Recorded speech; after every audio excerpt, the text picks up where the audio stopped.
Hey, this is Baba, and I am getting ready to play some SolForge. And this is a SolForge for Magic players video. Um, and I thought we would just sort of go through and I could show you a little bit about what SolForge is all about. So I did buy SolForge on Steam. I don't know how much SolForge is going for now. I know you can play it for free. Early access game. Oh yeah, it's not going to tell me how much it is. I think it was like 20 bucks. And you get early access and you get some packs and stuff to put your cards together. And instead of colors, I'm going to come at this from a Magic perspective. Instead of white, red, black, blue, green, you have factions. So you got the Alloyin, which are like the robots, the Tempest, which they move around a lot and they have like haste. The Necrium is like the black magic. You got a lot of zombies and stuff in there. And the Utera is like the life, nature magic. You pretty much have two types of cards. You got creatures and spells. And each card has 3 levels. And we'll look at that a little bit when we play. But essentially every card, you have a 30 card deck. Every card starts out at level 1. And as you play cards, they will level up. And so next time you get them, because it rotates through, you will get the level 2 one. You play the level 2 one, then you get the level 3 one, etc. We're going to play against the computer on hard, and we're just going to do this. I'm doing Dead Robots, so this is a deck that I put together using my Alloyin and Necrium cards, and you can create a deck no more than 3 of any card, at least 30 cards, and it can't have cards from more than 2 factions. So I have a 30 card deck here, which is Alloyin Necrium, robots and zombies mostly, and then Tempest Utera is the other side. So we'll look at that, and you can see some more cards and see what they look like. So this is our play screen. Normally you get to play 2 cards a turn, and these are the 5 that you have to choose from. We'll play 2 of these, we'll throw the rest away, and then we'll draw 5 new cards, essentially. Whoever goes first only gets to play 1 card, but after that it's 2 cards per turn. Certain cards, like Soul Harvest, give you a free card. So in this one I would destroy a creature I control. And then the next level 1 card I got to play is free. So free is the key word for being able to play stuff on top of those 2 cards. And you can see the Soul Harvest, the level 1 version is a level 1 card. Level 2 version says I destroy a creature, and then the next whatever level card I play is free. And if I actually get this to level 3, I destroy a creature, and I get 2 cards for free, and that's when you start getting card advantage off of the Soul Harvest. Otherwise, it's pretty much a 1-for-1. So he's got a Cinderfist Brawler. This dude's a 7/3. So he's going to hit me for 7. We both start with 100 life total. If it ever deals damage to I think this means creature, it deals that much damage to a player. That's not what it says, though. Bear in mind, this is still in beta. And this little ring here says that essentially he's got summoning sickness. So the computer played, he had a battle sequence, but nothing happened because the only guy he had summoning sickness, and then he ended his turn. I will play and I will get a battle sequence. Since both of our guys are going to have this summoning sickness circle, nobody's going to hit anybody. But then on his turn, this guy's going to start hitting. So we want to put something in front of him to avoid taking this 7 damage. And if we put something out there with 3 toughness, then we can kill this brawler, conceivably. So I'm going to put my Fellwalker in front of him. This guy's pretty cool. Essentially, when he dies, he puts a 3/3 zombie token, more or less, into the lane. So we got these 5 lanes to choose from, so I'm going to throw him down there. You got to see over here, he leveled up. He went back into my 30 card deck. So next time I find this guy, he's going to be the level 2 version. And I think I'll throw this zombie infantry down. Where you put stuff doesn't usually matter. Sometimes things will power up cards that are adjacent to them. And I do have 1 card in my deck that wants to be in the center, and if it is, then it powers up all my guys. So essentially I put a blocker down for this guy. I put a zombie infantry over here so that we can hit him. I'm going to do battle. Nothing's going to happen, and then I'll end my turn. Part of the strategy of SolForge is choosing to play things before or after battle. Oof. So he played a card that just gave this guy trample, more or less, and made him bigger. And that's a real bitch. Alright. So both, none of these guys have summoning sickness now, so in my battle phase, his guy will attack me as much as my guy will attack him. So both our guys attack each battle, even though it's technically my turn right now. So I'm going to take a little damage from the Cinderfist Brawler here. But I'm going to throw down, I think, this Technosmith. And what he does is he simply lets me discard a card and level it. So he's kind of going to get sacrificed here. And I think I will throw out this Battle Droid here, level him up, and I'll throw down this guy. This guy's kind of like a zombie lord, so he gives my zombies death touch, more or less. Sort of a limited death touch. Alright, I hate that guy. So I'm down to 78, my opponent's at 94. My deck's a little bit slower. And it focuses a little bit on leveling. This is my only heroic card. It's my super rare card. And all the cards that I got. Essentially, it lets me, every turn, activate means that I can do it once a turn on my turn. Discard a card and level it. Same thing at level 2. At level 3, it actually just lets me level a card in my hand. So if I had a level 2 guy in my hand, I could just activate this, level it to 3, and then play it. So it's pretty cool. So she's super great, and we will throw down some more Fellwalkers. They're a little bit slower, they don't do quite as much damage. But I like them. Uh-oh. Ouch. Alright, so my backup plan is robots. These Forge Guardians are good defenders. And we got this 9-3 dude here. So let's throw down a Technosmith and level one of our robots. That big D means he's a defender. This guy comes in and he increases the power, so I'm going to throw him down and we'll buff this guy because we want him to be able to kill that Flamestoke Shaman.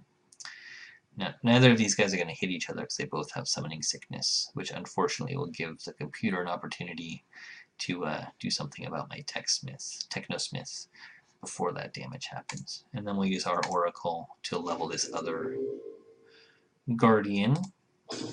We'll hit him for not very much damage. Ooh, but we got another Synapses Oracle. Oh, God. Alright, so this trample is just getting us. I hate that. Alright.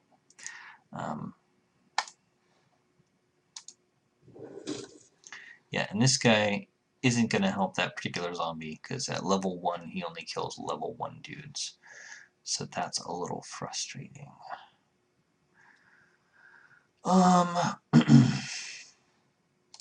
So we'll use a buff, we'll make him bigger, and we'll make him smaller. And we'll do battle. Alright, so we're getting beat down by that guy. But we're leveling up our dudes slowly but surely here.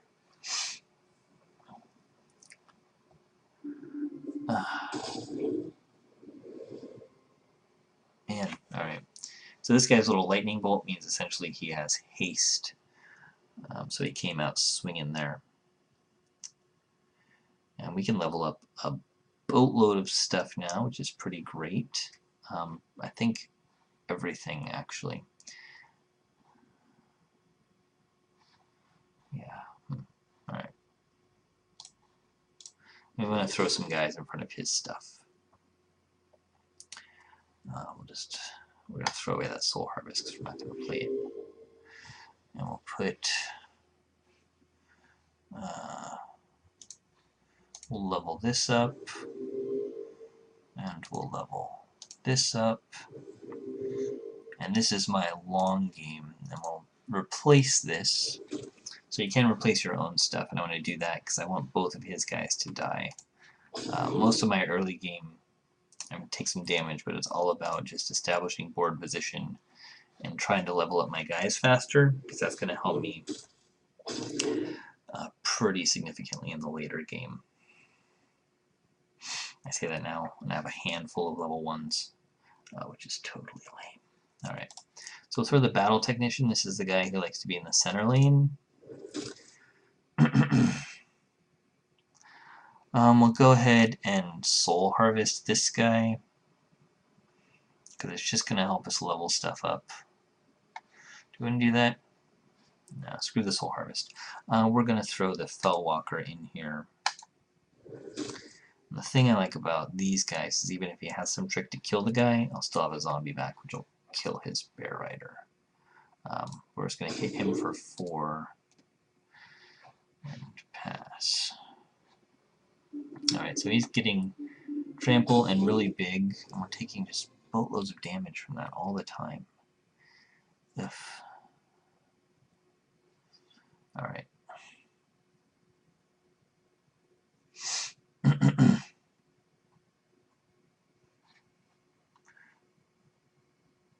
Yeah.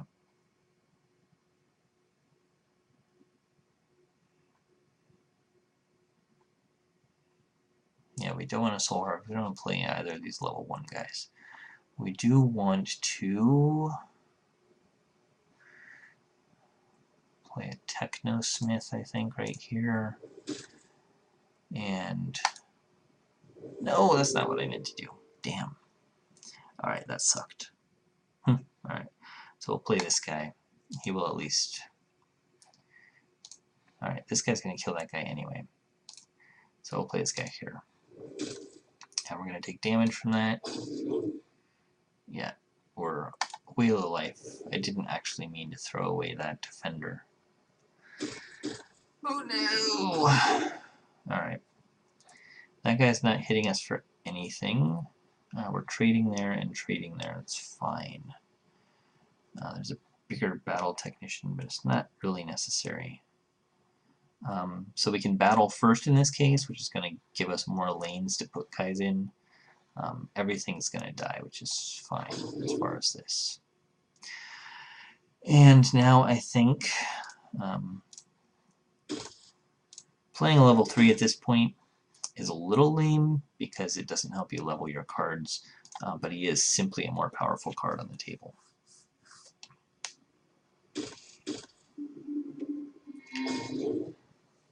Alright, so we got a new symbol, which is this, which is mobility.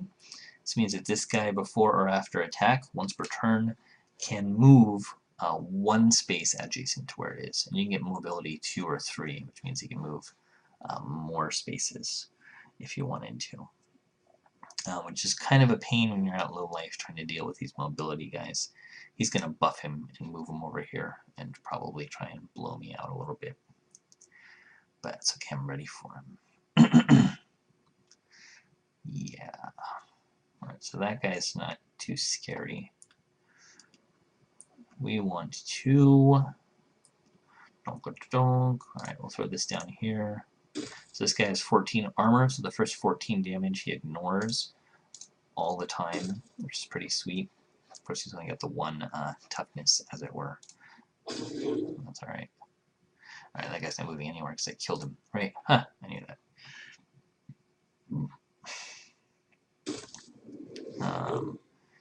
Killed that guy there.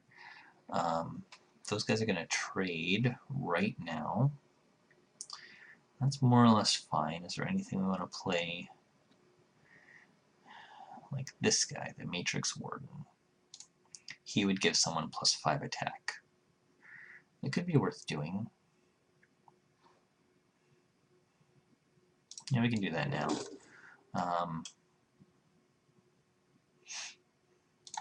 We'll throw it on there.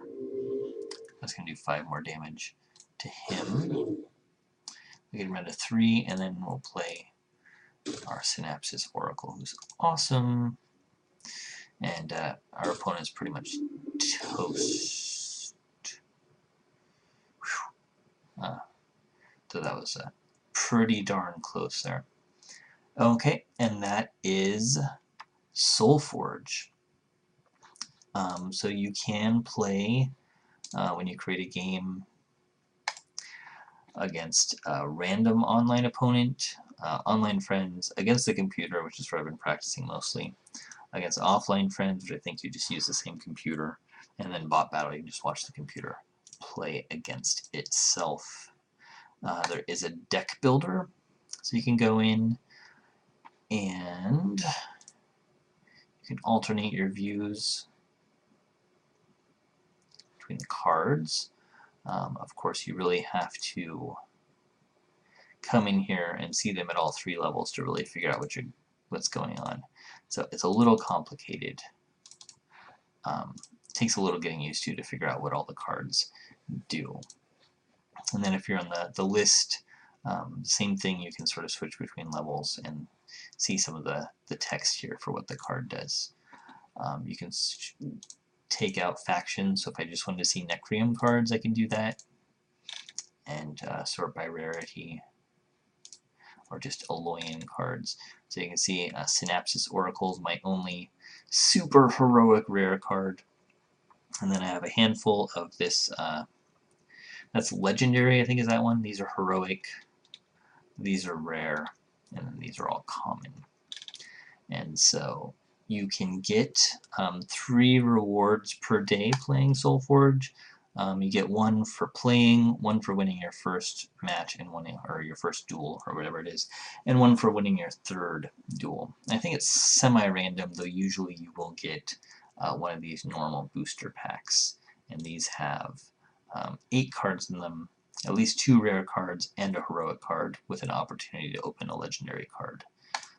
There is of course, gold here, which as far as I know you can only buy, and it's fairly expensive. You can get 30,000 gold for $100, which would buy you about 10 of these premium booster packs, which have 10 cards, and you get at least 1 legendary, 3 heroic, and 3 rare. So obviously you're getting good stuff in there, but that's like $100 for 9 of those, so it's pretty crazy. I haven't bought anything aside from the initial game, which came with a lot of normal packs. So I've been playing that. So that is SolForge. Thank you guys for watching. I hope it was pretty interesting and you guys enjoyed. I might do some more SolForge videos in the future, especially if I find human opponents that are interested in playing. So if you have SolForge and you want to play, let me know. I would be happy to play with you. Alright guys, thanks. This is Baba, and I was playing SolForge. I'll catch you later.